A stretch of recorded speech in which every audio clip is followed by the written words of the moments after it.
Redshift here, doing my part to shift perceptions out of the pink and into the red. Forgive me if I've said this before, I can't remember if I have, but if I have, then it's not so bad to repeat it because I think it's an important point. And that point is, if you're not teaching your son either Mandarin, Cantonese, Russian, or Hindi, then you're fucking up. China, Russia, and perhaps India are the future. Israel is probably the future as well, but I don't think it would do a person any good to know Hebrew due to the Wandering Tribes own group preference. But I think it will be very useful for kids to learn either Russian, Mandarin, Cantonese, or Hindi. So if you're not doing that, then you're doing your kid a massive disservice. Your kid should know, English and at least one of those four languages as their second language, and you want to start them early. To set a good example, it would probably be preferable if you try to learn the language along with your son or daughter so as to not seem to the kid that you're being a hypocrite, making him learn a language that you yourself don't even know, right? As well as it would make it easier for both of you to learn the language because of having someone to practice with, right? And it's important to start the kid on a second language as early as possible. The brain is malleable when young, and so the younger you start the kid on a second language, the better it will be for him or her, because it'll be super easy for him or her to learn if you start the kid on the language when they're not even able to speak yet, right? But even starting a kid on a language at 6 or 7 years old, I think, is still much better than waiting until the kid is 16 to start learning a second language. I can't remember when the brain starts to lose its ability to easily learn a second language. I think it's really young, like maybe 2 to 5 years old. But even if you start it, early at like 6 or 7, that's still way more years to learn it while they're young before they start working and start having a family and stuff. So it's way better than starting to learn at like 15 or 16 in high school, the earlier you can start your kid on a second language, the better. Now, in the future, everyone's probably going to have a translation app on their phone in the future, and everyone will communicate with each other that way. I'll bet business and other things will still be conducted without a translation app, though, or at least a lot of times. And it's probably going to be preferable or even necessary to be fluent in the native tongue of the person you're entering into business with. This will probably especially be the case if your country is mainly doing business with one other country, like China. Right, like if you know Mandarin or Cantonese and your country's doing a lot of business with China, and this will probably help you, But also, it will enable you to read Chinese things in the original Chinese. You won't have to trust translation, and this will also it'll help you absorb the culture of China, so you'll be able to fit in with the Chinese much better, and you'll be able to adopt their, in a sense, superior culture, and that'll be a good thing too. It's another advantage of knowing Mandarin or Cantonese, right? Plus, like, these people are very own group preference oriented, so even in the U.S., they like to, not speak English. They'll just keep on speaking Mandarin or Cantonese. And if you want to learn martial arts or whatever from them, it's like they kind of expect you to learn their language or just pick it up physically. You know what I mean? Like, they're not necessarily going to learn English or go out of their way or anything. It's like you have to go out of your way to learn their language, right? And China is the future. They're going to be the world hegemon soon. So learn Mandarin or Cantonese, and Russia is going to be powerful in the future too, probably. So if you don't want to learn Mandarin or Cantonese, you could learn Russian instead. India could be fairly powerful in the future as well, even if only because it is a huge population. And so they're, because of having a much bigger population, even though their average smarts is lower, this means, like, I don't know what it is. I can't remember, 85, 90, something. It's lower than, America's and Europe's, obviously definitely lower than China's.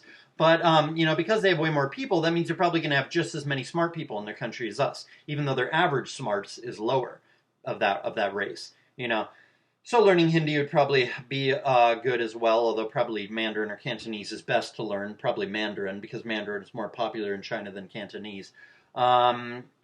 But let's see here, yada, yada, yada.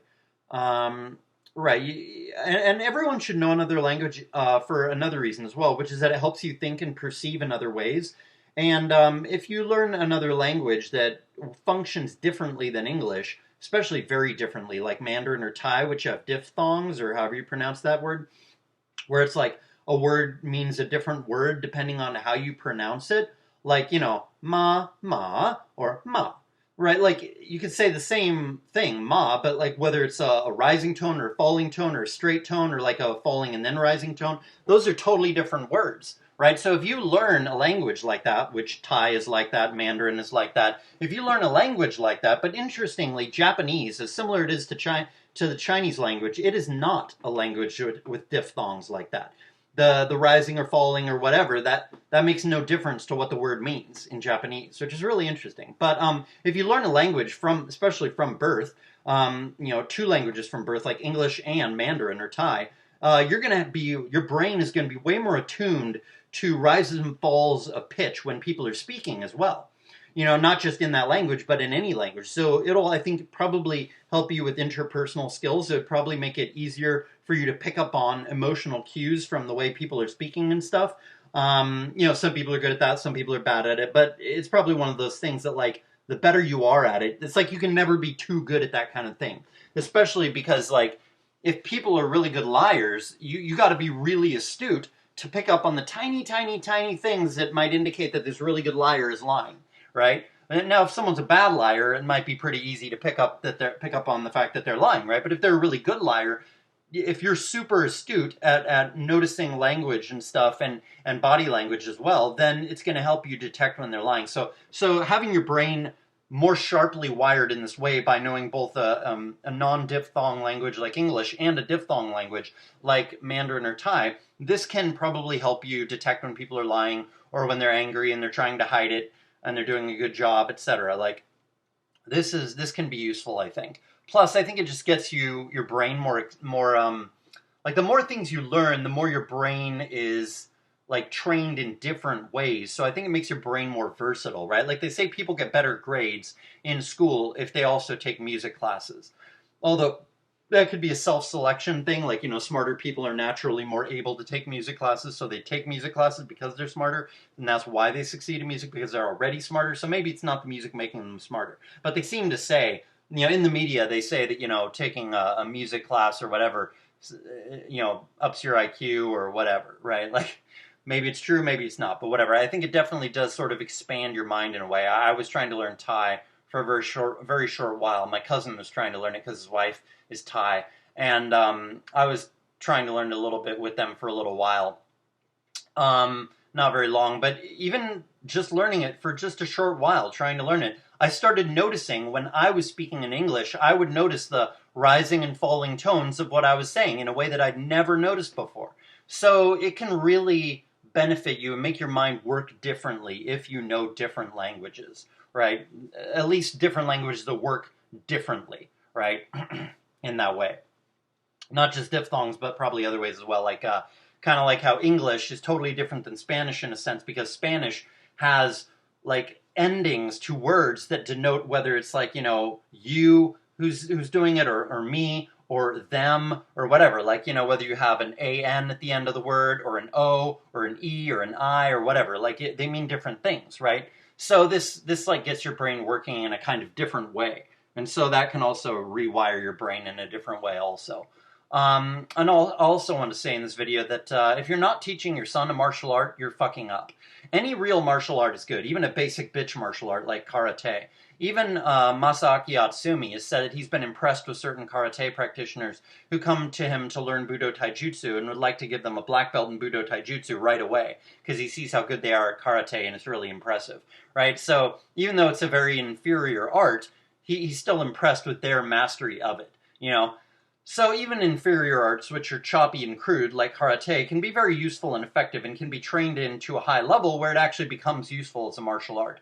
Boxing is good, White Crane Kung Fu is good, mixed martial arts, UFC type stuff is good. Whatever real martial art you want to learn, that's fine. And whatever real martial art you want to teach your son is fine. But you should teach him a real martial art, not something stupid like Taekwondo, which isn't even a real martial art. It's just a combination of, like, I can't remember, 6 or 7 or 8 martial arts of Korea that they all just amalgamated together. And they're like, here it is. Like, it's not even a real martial art. It's just a hodgepodge of a bunch of other real martial arts. Like, you know what I mean? Like, Taekwondo is retarded, right? It's absolutely retarded. It's worthless. So yeah, but if you're not religious and yet you want a spiritual path, then it might be a good idea to learn both Taiji Chuan along with I Chuan. Or Liu He Ba Fa along with I Chuan. I Chuan is good for self-defense, but Taiji Chuan and Liu He Ba Fa are good for health and meditation. Although I Chuan practices standing stake, and that's also good for meditation. So, and both Taiji Chuan and Liu He Ba Fa make extensive use of Zhan Zhuang, standing stake meditation as well.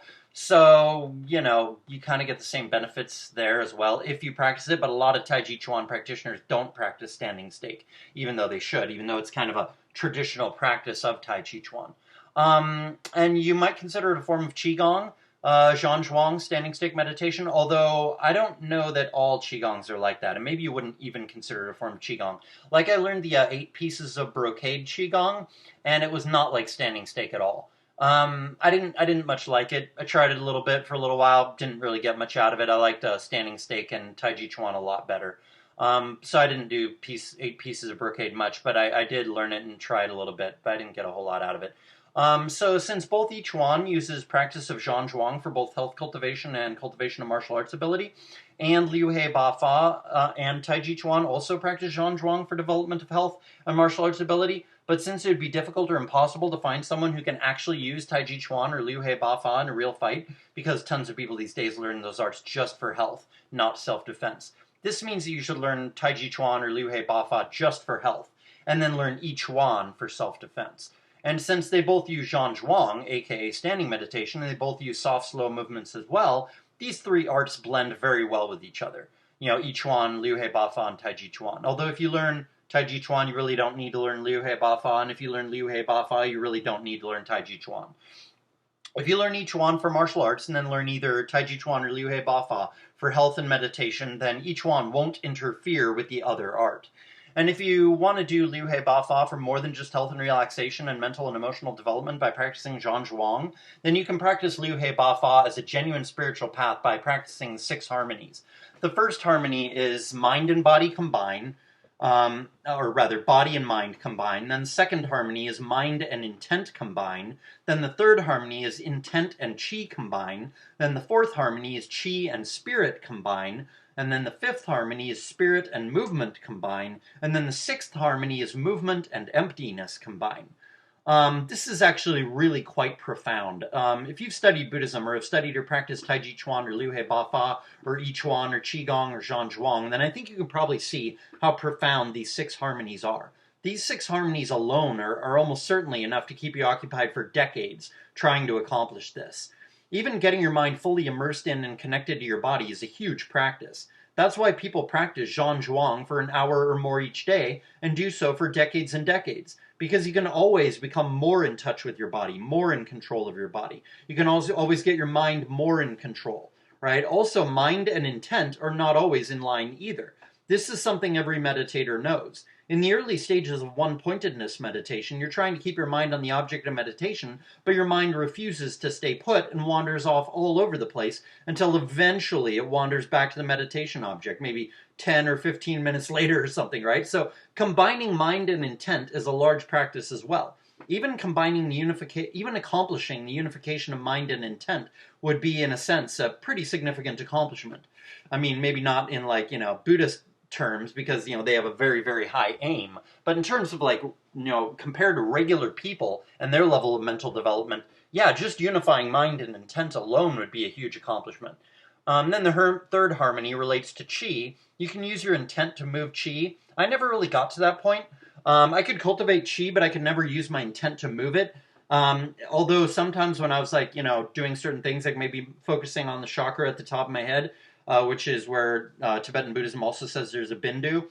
No, they only say there's a bindu in the third eye. Maybe there's a bindu at the top of the head too, I'm not sure. But if you focus on the top of your head, it can actually make the chi move up your spine, like Kundalini yoga. What was that guy's name? Gopi Krishna, I think his name is. He had a Kundalini awakening that was really actually terrifying and horrifying, that lasted for years. It was a bad experience, right? And it just went on and on and on.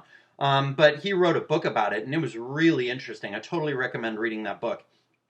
And yeah, so you can move chi by focusing on one point, like a chakra, and then the chi will move to go there. But as far as moving your intent, moving your mind along your body and getting the chi to follow it, that's something else. I've never been able to do that or anything. Although supposedly you can do that if you open the microcosmic or the macrocosmic orbit. So, this harmony is also a pretty big practice all on its own, just like the other harmonies. And then the fourth harmony is a big one too. Just because you can cultivate chi doesn't mean you're a spiritual person or that you've transmuted your chi into spirit. And as far as the harmony of spirit and movement, that's not really something I can give commentary on, except to say that it might have something to do with how you can be very relaxed and do the form of Tai Chi Chuan, and your body just seems to move on its own, almost as if it's moving itself. I don't have a whole lot of experience with that, but I have experienced the significant relaxation that can be induced by practice of Tai Chi Chuan. I mean, like, really relaxed, like almost like you're on drugs, you know? Like you've smoked a bowl or something. It's crazy. It can relax you a ton. And I know that one Tai Chi Chuan master, I think it's T.T. Liang, he lived to be like 100 or 101 years old before he died. This one master said that doing the Tai Chi Chuan form for an hour is like being in a daze. He says you start the long form of Yang style Tai Chi Chuan, and then before you know it, you're finished. It's like you barely even remember it, because it's like the whole thing, you're kind of almost in a daze, while you're doing it, because you were so relaxed and or focused on the moment while you're doing it or whatever, right? It really is kind of like being a little bit high when you're that relaxed. It really is like that. So, time seems to zip by without much conscious awareness of it, right? You're not unconscious, but it's kind of like you're unconscious, even though you're not. And as far as the harmony of movement and emptiness, maybe this is also related to what I said about the last harmony, or maybe it's related to emptiness in the Buddhist sense. Maybe it's related to achievement of a realization of no self, where one realizes the non-existence of ego and lets go of all attachments. It seems to me that a person could use Liu He Ba Fa or Tai Chi Chuan to achieve a spiritual attainment of a very high level, like that of Buddhist monks. After all, what's the difference between doing Zhan Zhuang or doing Zazen? That is, Zen meditation, where you're sitting and kneeling. Zazen may not be terribly comfortable, but, Zhan Zhuang can be not so comfortable either, because you're holding your arms out for quite a while. And your arms get tired and stuff, right? Like, you're doing it in a quiet place, you're not talking, you're not looking at anything except a wall or a sunset or something. Like, basically, Zhan Zhuang is not very different from Zazen. It's basically just standing Zazen. So I think the practice of Zhan Zhuang and the practice of the arts that contain Zhan Zhuang as one of their core practices are martial arts that can be practiced to a very high level of spiritual achievement, especially if you're focused on cultivating your mind while you're doing it instead of just focused on your body, right? Because if you're focused on your mind, you're going to be able to purify your mind. If you're just focused on your body when you're doing it, you're not necessarily going to be able to purify your mind nearly as much, right? You might even be able to become an arahant, that is fully enlightened in the Theravada Buddhist sense, by practicing Zhan Zhuang. I mean, why not? Like I said, it's very similar to Zen.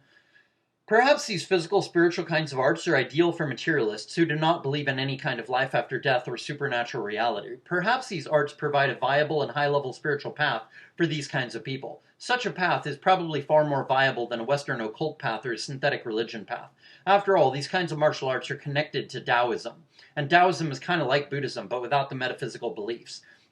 You can be a materialist and a Taoist. So perhaps a combination of philosophical Taoism and alchemical Taoism, as expressed in internal martial arts like Tai Chi Chuan, Liu He Ba Fa, Yi Chuan, etc., and parts of Buddhism provide, when combined together, the ideal religion for materialists, because they require no metaphysical beliefs and yet provide health practices, martial arts practices, and spiritual concentration, mental emotional practices that enable the person to attain enlightenment, or at the very least a much higher level of mental emotional self-control, and therefore more happiness, as well as ability to avoid doing negative deeds because of the increased self-control. And therefore, more ability to get along with other people, and therefore more ability to be cohesive with other people, therefore more ability to live together with other people and amass power together. Power that is, financially, keeping the cops out, etc., right? And there are several basic precepts of Buddhism to enable people to get along and live virtuous lives. And I think these basic precepts of Buddhism, such as the 5 precepts combined with the 10 precepts, or the 10 non-virtues that novice monks avoid, like combine those two things, you get 11 precepts, because 4 of them are overlap. You get 11 precepts, and if you follow those 11 precepts, and you do like, Tai Chi Chuan, Liu He Ba Fa, whatever, and you follow the Tai Chi principle and maybe read the Tao Te Ching, that's really enough. That really is enough to come to a very high level of spiritual and moral development. Way more than enough that you would need. That's more than enough to, make people civilized enough and evolved enough to where they'd be able to live in a commune together. Another thing that you should be teaching your kids is coding. If your kid is smart enough to learn to code and you're not making sure that he's learning coding, you are fucking up. Coding is the new literacy. It's the new anonymity. It's the new self-protection. It's the new ability to create. It's the new way to fight the government. It's the new everything, basically. It really is. I don't say that because I have a bias toward it. I say it because it's true. You know, like I don't particularly want that to be true because I really wish I could code, but I can't. But, you know, so if anything, I have a bias against believing this, not toward believing this, but it's the truth, so, you know, I have to believe it because it's true, whether I like it or not. You see, the only limits when it comes to coding are the IQ requirement to do it well and the fact that it takes a long time to write enough code to have it be substantial enough to do something. I mean, just look at how long Zeitgeist Eater's been working on the mirror. You see, but that's another reason to live in a commune, right? So you can have a lot of people doing it, right? You live in a commune, and then you do the eugenic breeding thing, and then the whole next generation of kids all have IQs that are much higher, and maybe half of them have IQs high enough to learn to code, and several of them, if not a lot of them, have IQs high enough to code really well. And then you got, you know, 10, 20, 30, maybe more people all doing a lot of coding all the time, especially when they're young, before they have to start working, right? Like 13 to 18 years old, they could be coding like crazy, these young kids with really high IQs, you know, 120 to 140 IQs, right? And then they could be, I mean, imagine if Zeitgeist Eater weren't one person, but if he had, you know, like, you know, 10 or 20 or 30 other people just like him. The mirror would have been done a long time ago, you see? So you can accomplish way more if you have way more people with high IQs who are writing subversive code.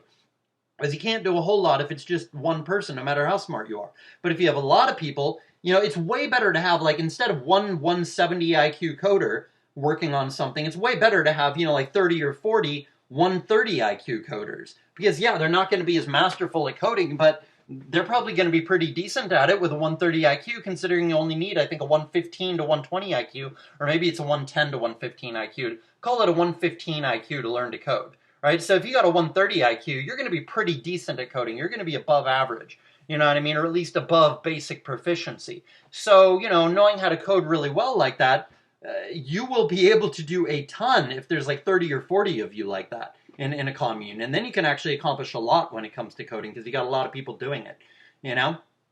So, you know, if you live in a commune, a lot of people in the commune's newest generations have high IQs and can thereby code, then the commune as a whole can accomplish a lot because it's not just one high IQ guy waging a one-man war against tyranny. It's dozens or even eventually hundreds of people working together to all code stuff that the government cannot take down. And those dozens or hundreds of people can stay anonymous and can really accomplish a lot by working together. There's a big difference between, on the one hand, just one genius fighting the system, and on the other hand, hundreds of high IQ coders fighting the system and all working together to do so. There's a huge difference. Huge. Even if the freedom fighter genius is independently wealthy and doesn't have to work at all, he can spend 60 hours a week writing subversive code, but it's still not much because he's just one man and there's only so many hours in a day and he can only write so much code every day. And considering the huge amount of code that you have to write to get something significant done, it's very difficult to do it by yourself. It's much more effective to have lots of people doing subversive coding and working together to do so. This means that communes are necessary to fight tyranny. Whether you're going to do the sperm bank sperm thing to create high IQ kids to do subversive coding, or whether you're going to be a commune of guys who don't marry and don't have kids, but instead hire coders to come live in the commune for free in exchange for them writing a certain amount of subversive code each week.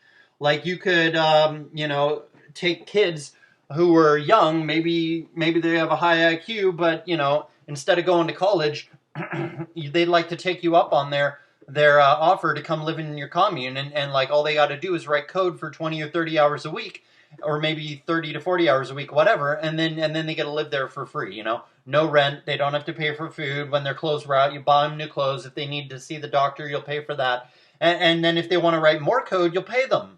You know, if they want to write an extra 10 hours of code a week, you pay them, you know, whatever the going rate is, or whatever they are willing to accept to write even more code. So then they can make extra money. They can actually make money writing code, and maybe these young kids are subversives.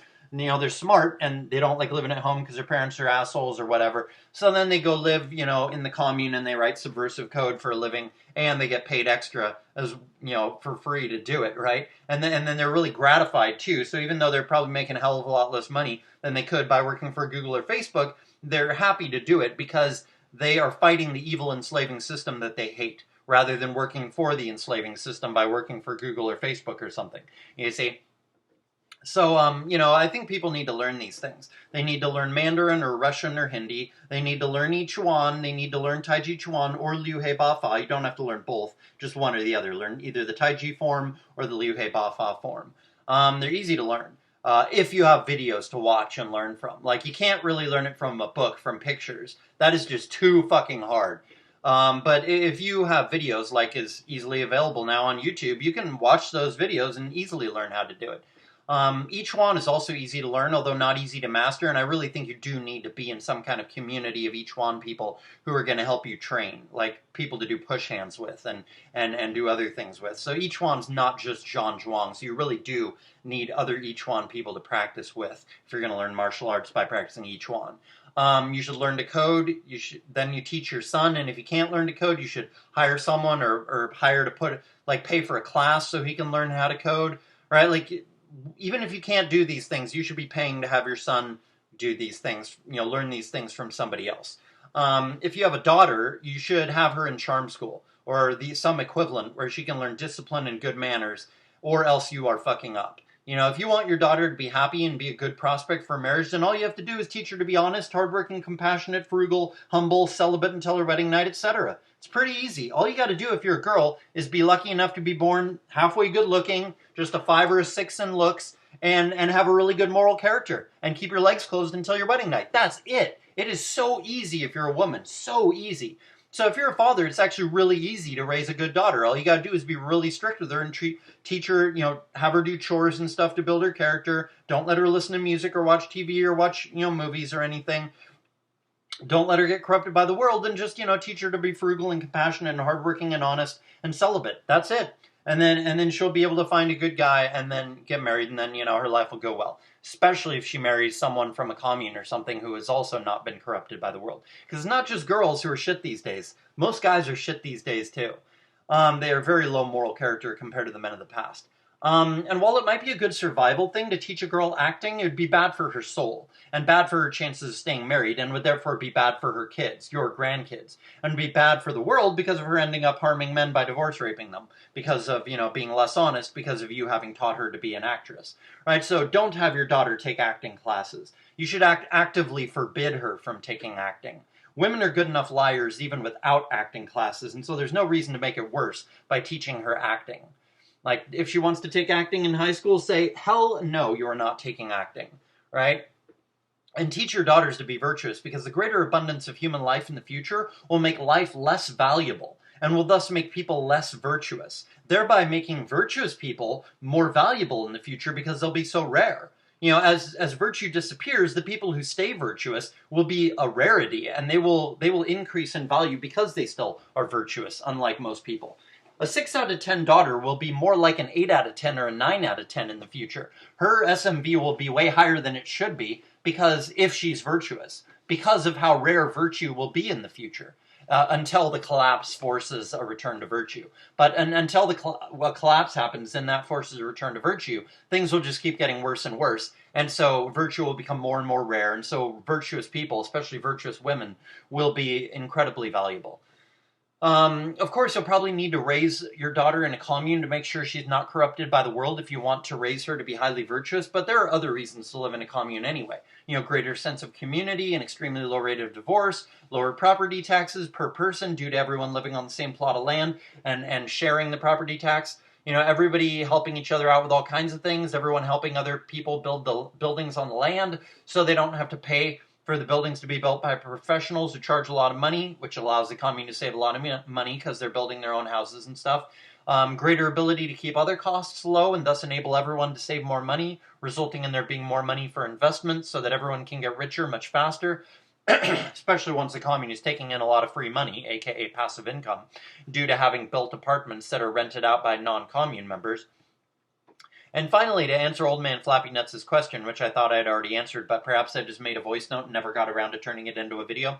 In response to his question about my other 2 channels, yes, I deleted them. I had to delete them in order to prevent my channel from being deleted, because I got 2 strikes on my first channel and 1 or 2 strikes on my second channel as well. Luckily, I was able to delete my channels before getting a 3rd strike, because if I had gotten a 3rd strike, then YouTube would have deleted those channels, and then they would have deleted all my channels, and they would have, banned me from making any new channels. So to preserve my ability to keep making new videos on any channel on YouTube, I was forced to delete those channels. I didn't want to delete them, I was forced by necessity to delete them.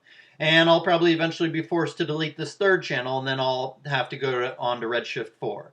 I turned my original channel, which is connected to this channel, into, like, I deleted it, but then I had to make a new one because this one is connected to that one through a brand account or something like that. So I had to make a new one. So I called that one Redshift 4, although I don't have any videos on it.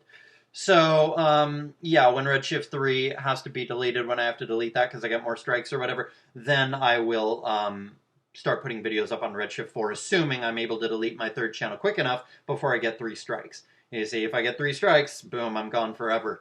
You know, and then once Redshift 4 is gone, I'll do Redshift 5, right? So that's just gonna be how it goes, right? Even continuing to make videos when I have 1 strike is a bit risky because it's entirely possible to get 2 strikes at the same time, like in the same day, right before you even know it. And then there'd be 3 strikes. I used to get my appeals approved, but not anymore. All my appeals are denied now, ever since the YouTube cracked down even more. You know, with hate speech supposedly and all this bullshit, right? Ever since they got rid of the pro-Hitler people and all this kind of people, it's been way harder to get an appeal approved. I don't think I've gotten even 1 appeal approved since then. This company is cracking down hardcore, but that's all the more reason to make subversive and shocking content, because the more people who just bend over and start self-censoring, the more there will start to be a new snowflake mentality on YouTube and a new Orwellian reality in which everybody knows the truth but denies it. You know, they refuse to acknowledge it or say it. And even if they don't know, and then eventually the lies become so pervasive and the truth is so just, it doesn't even exist anymore. It's just, you can't find it anywhere on the net. Then people start believing the lies. They start believing the Orwellian propaganda, right? And then when we get a massively new snowflake mentality on YouTube, then people won't just insult you if they see an offensive video. They'll hear something offensive and they'll immediately flag you. And you will never be able to get away with saying subversive things. We have to prevent the culture on YouTube from changing by making subversive content and making sure it doesn't get struck by YouTube.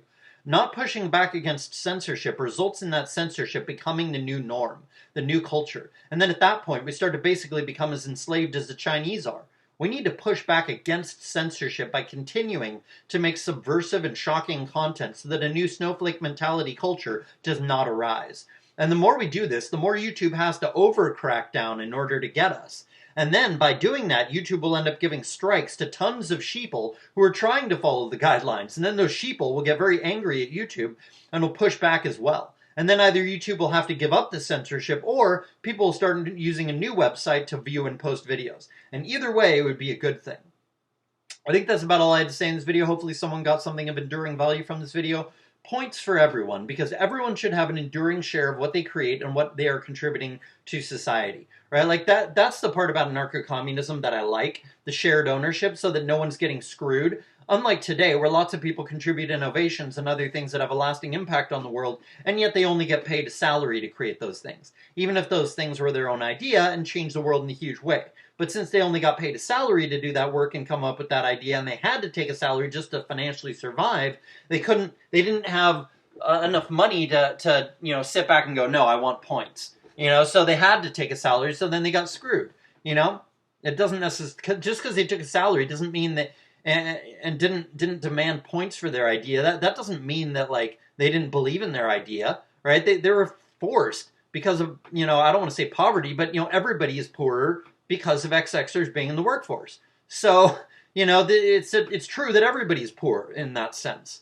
And so everybody's being forced to, give stuff up for, their ideas and stuff for way less than they're worth, right? So people don't get points when they should, right? Everybody should get points of what they create. So that, if that goes on to be copied by somebody else or becomes something important later on, or an integral part of something important that someone does later on, you get a piece of that. Everybody should get a piece of everything that is created with what they created, So when you make a contribution to the world, you are forever after that, at least partially taken care of financially.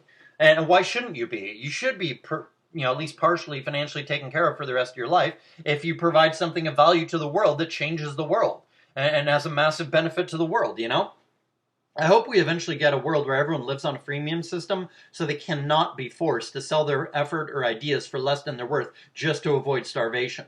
That way everyone can insist on getting points for their ideas and efforts, and then if the idea ends up being successful, the person gets recompensed appropriately instead of getting screwed out of the profits of their own ideas.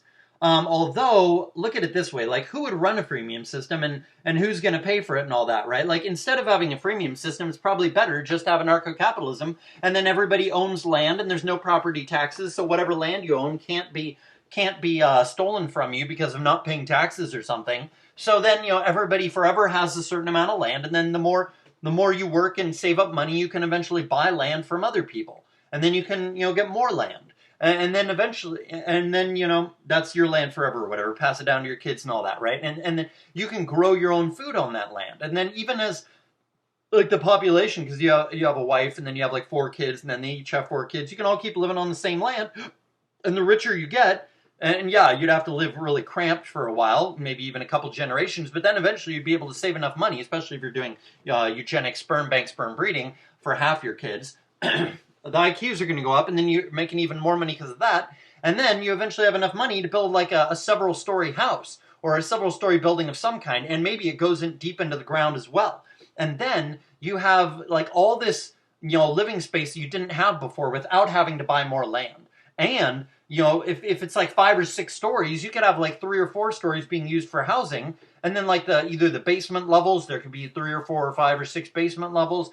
And then like the basement levels and, some of the levels on top could be used for growing food. Because like if you have 1 acre of land, that's just 1 acre of which you can grow food. But if you have 1 acre of land in which you have a giant like 1 acre size building that goes up 10 floors, that's 10 acres on 1 acre. So you could grow 10 acres worth of food if you have a 10-story building that's as huge as the 1 acre. You see, covering up the whole 1 acre land. If the building were that big, you would have 10 acres of. You see, so like the bigger the buildings you build and the more you build into the ground, the more you can have more room to not only house people, but more room to grow food as well. You see, so then it's not a situation of eventually the country runs out of land and then it's like everybody's fighting over more land and nobody can get enough. You don't really have that problem, you see. You don't have that problem because, like I said, you can just build down into the ground and build up. So then that fixes it. So then you can all just grow your own food. Instead of having a freemium system, you can grow your own food. And that's way, way better, because you don't want any kind of freemium system that requires some kind of, like, steal from the rich, give to the poor, or any kind of government to arbitrate it, or even a charity or something, or a corporation arbitrating a freemium system would become tyrannical probably and would be bad. So it's much better to just have anarcho-capitalism, and then everyone has the equivalent of a freemium system because of being able to grow their own food, and their land can never be taken away because there's no property taxes. So your land can never be confiscated, you see. So I think that's pretty much all I had to say in this video, and then I wanted to leave you with the second precept of the Bujinkan, which says, to know that justice is the path of mankind.